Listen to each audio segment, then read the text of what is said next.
The Apple Dumpling Story, brought to you by BPBL Publishing. Once upon a time, there was an old woman named Hazel. More than anything, she loved to eat an apple dumpling for dinner. One day, Hazel said, "I will bake an apple dumpling tonight." Looking about, she said, "I have plenty of flour. I have plenty of butter. I have plenty of sugar. And I have plenty of spice. Why, I can make 10 apple dumplings if I wanted to." Then, all of a sudden, she stopped. "Oh dear," she said, "I have no apples." In the old woman's backyard was a tree full of plums. You never saw more plums as round and red than the plums on that tree. But you cannot make an apple dumpling with plums, and there is no use in trying. Hazel could not stop thinking about her apple dumpling. At last, she had an idea. She took her basket out to her backyard and filled it with plums. She covered the basket with a white cloth and hung it on her arm. She said, "There may be those in the world who have apples and who need plums." And so Hazel went out the door. Before long, Hazel came to a yard with many hens and many geese. What a noise they made! Cack, quack, quack, cack, quack, quack, cack, quack, quack. In the middle of all these birds, there was a young woman. She was feeding them corn, and she waved to Hazel. Hazel waved back to her. The young woman told Hazel about her hens and geese. Hazel told the young woman about her plums, and how she hoped to trade them for apples. If only she could trade her plums for apples, she might have an apple dumpling that night. "Ah," said the young woman when she heard this, "those are lovely plums in your basket, and there is nothing my family likes better with goose than plum jelly. But I have no apples to trade for your plums," she said. "The best I can give to trade with you is a bag of feathers. Will you take my feathers for your plums?" Well, it is not apples, thought Hazel. But why not? One person happy is better than two who do not have what they want. The old woman poured the plums into the young woman's apron. She took the bag of feathers, put it in her basket, and went on her way. Hazel said, "Maybe I am no closer to an apple dumpling than I was before, but at least I am no farther away, and feathers are easier to carry than plums, that's for sure." Trudge, trudge up a hill and down, past a farm, past a brook. Then such a lovely smell filled the air. "Ah," Hazel said as she came up to a garden gate. Roses, lilies, lilacs. Never before had she seen such a garden gate. From the garden inside, Agnes heard the sounds of a man and a woman talking loudly. They were not happy. "Cotton," said the woman. "Straw," said the man. So they went back and forth. Then the two of them saw Hazel at the gate. "Here is someone who can help us decide," said the woman. She opened the gate. "Good mother," she said, "if you were making a cushion for your grandfather's armchair, would you not stuff it with cotton?" "Cotton? I do not think I would," said Hazel. "I told you so," cried the man. "Straw is the very thing, and you need to go no further than the barn for it." But Hazel shook her head. "Nor would I stuff the cushion with straw." "Oh?" said the man and woman. They did not know what to think. Hazel took out the bag of feathers very fast.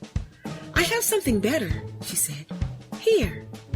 A cushion stuffed with feathers is fit for a king." "Feathers," said the man. "What a fine cushion we can make with these," said the woman.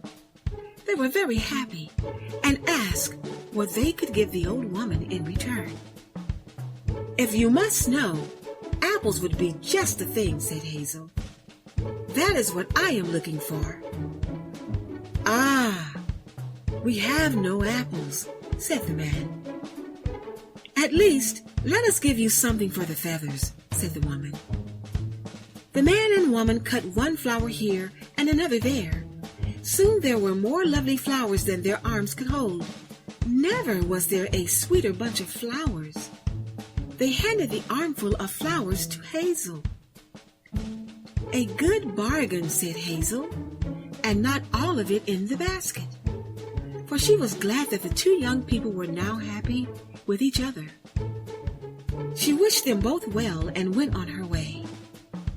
Soon Hazel came upon a young lord, dressed in very fine clothes, with a gold chain around his neck, but such a frown on his face.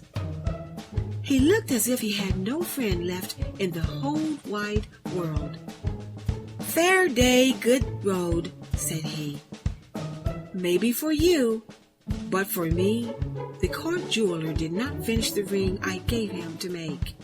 Now, I must go to my lady love with nothing in my hands to give her."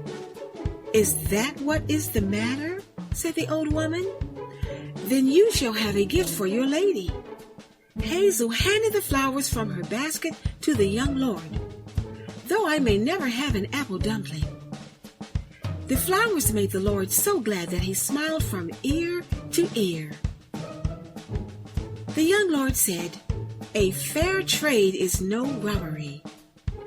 He took the gold chain from around his neck and put it around Hazel's neck.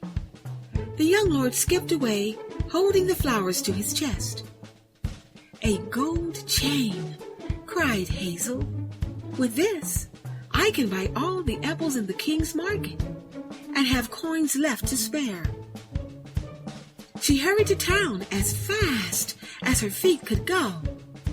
But Hazel had gone no more than the turn of the road when she came upon a mother and her children standing in a doorway. Their faces were sad as her own was happy. "What is the matter?" she asked as soon as she reached them. "Matter enough," answered the mother. "When the last crust of bread is eaten and not a coin left in the house to buy more." "What a day!" cried Hazel. "I cannot think of eating an apple dumpling for supper while those near me have no bread." She put the gold chain into the mother's hands and rushed off. But the mother and children, every one of them laughing and happy, ran up to her. "We have little to give you," said the mother, "but here is a little dog. His barking will keep loneliness from your house, and our thanks goes with it."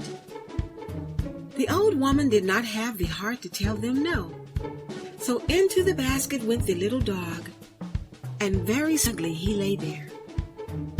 A bag of feathers for a basket of plums, a bunch of flowers for a bag of feathers, a golden chain for a bunch of flowers, and a dog for a golden chain. All the world is give and take, and who knows if I may have my apple dumpling yet, said Hazel as she hurried on. Sure enough, Hazel had not gone a half-dozen yards when, right before her eyes, she saw an apple tree as full of apples as her very own plum tree was full of plums. This apple tree grew in front of a house as much like her own as if they were two peas in the same pod. On the porch of the house sat a little old man. "That is a fine tree of apples you have," said the old woman. as soon as she was close enough to talk to him. "Hey," said the old man, "but apple trees and apples are poor company when a man is growing old.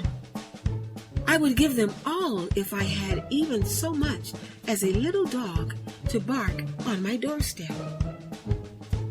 "Bow wow," barked the dog in the old woman's basket. And in less time than it takes to read the end of this story, the little dog was barking on the old man's doorstep. And Hazel was on her way home with a basket full of apples.